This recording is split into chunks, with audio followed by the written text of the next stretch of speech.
taken the form of organized state terrorism, reshaped the geography of the world. And not just the geography, the politics as well. The concept of fourth generation war, which we do not find this being discussed in the international media or on any academic forum. A new form of organized state terrorism, which is used to reshape Middle East. Right now, as we speak, we are in the process of seeing the reshaping of the greater Middle East, where the geography of the Muslim lands is being carved out into smaller territories. About 100 years ago, after the First World War, the present geography of the Muslim world was drawn out of the remains of the Ottoman Empire.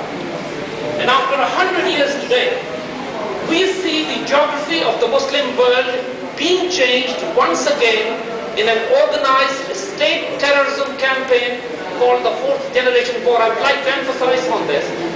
Iraq is already decapitated, almost on the verge of a failed and dysfunctional state. Afghanistan down.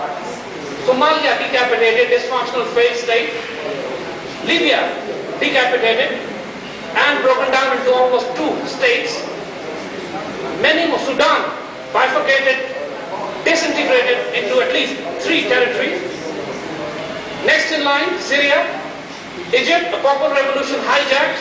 The country is effectively headless. I'm sure anyone, all of us sitting in this hall, do not even know the name of the Egyptian ruler right now. And Syria, Iran, and Pakistan being on the next hit list. I, being from Pakistan, would like to draw the case study of Pakistan in particular.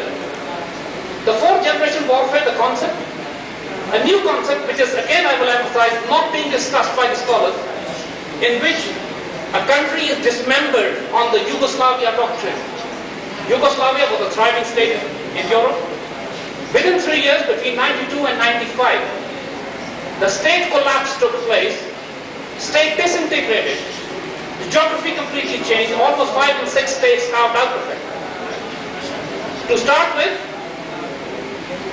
the first generation war was the First World War, where you have the positional war fought between the armies on the borders. In the First World War, millions of people died, but almost 90% of them were the active combatant troops. The Second World War was the mobile warfare, in which the wars were fought by organized armies in a mobile warfare style, and the battles and wars were fought within the cities, in the urban environment. The entire Europe, the major cities were devastated, North Africa.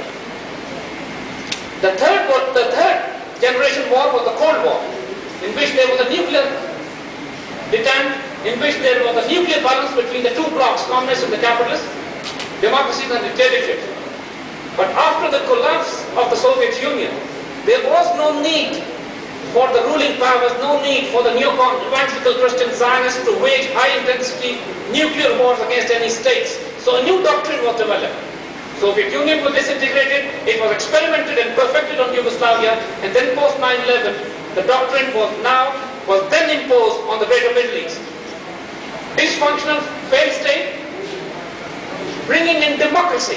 The example of Pakistan, because I have only 10 minutes, I would be quickly trying to wrap it up as well. President Musharraf was an ally of the Americans. He did what the Americans wanted him to do.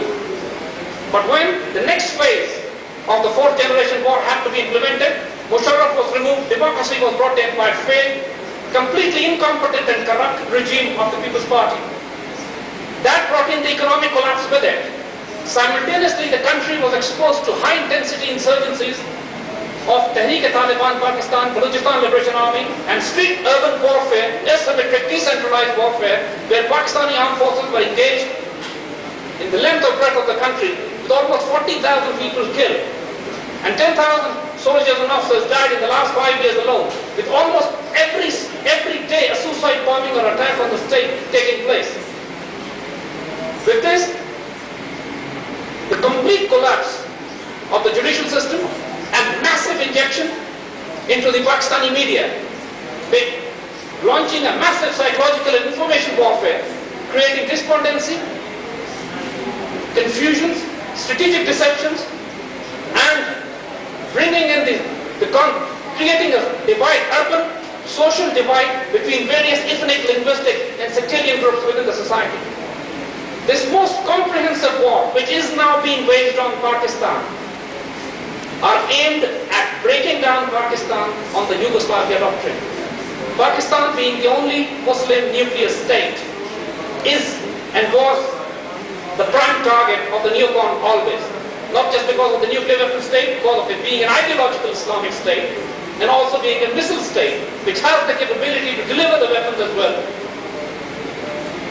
And Pakistan has a history of supporting, acting as a stabilizing factor in the Middle East. In the 1967 and 73 wars, where the Jordanian, Egyptian, and the Syrian armed forces were almost wiped out, especially the 1967 war, very few people know that Pakistani armed forces were called in duty, Pakistani fighter pilots were sent into the Middle East, and Pakistan Air Force is the only air force in the world which has the privilege of shooting down Israeli aircraft in air-to-air combat.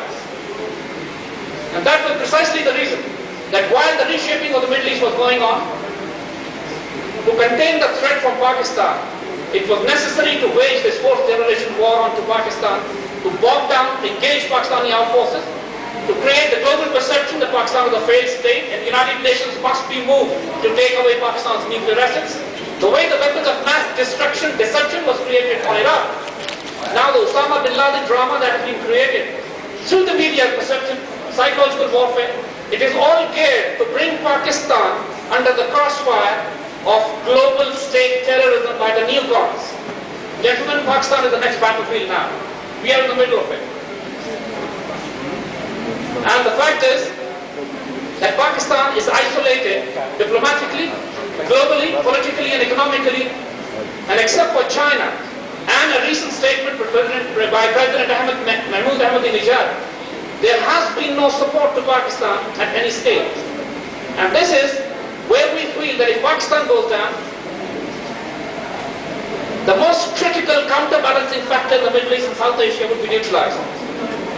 And this new concept, this new context of terrorism, where people have been, so far the debate and discussions have been deliberately diverted towards individual terrorism or the organizational terrorism, completely creating the confusion and chaos about this new axis of threat, new axis of war that is being waged in the Middle East.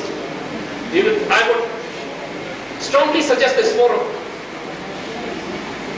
to discuss this aspect as well. And while we discuss the context and the concept of terrorism, this new dimension of the fourth generation war and the responses that the Muslim world and the free world can develop to this new threat axis. My time is almost up, but these were the concepts that I had to present, and hopefully we should be debating and deliberating on these in future. Thank you very much.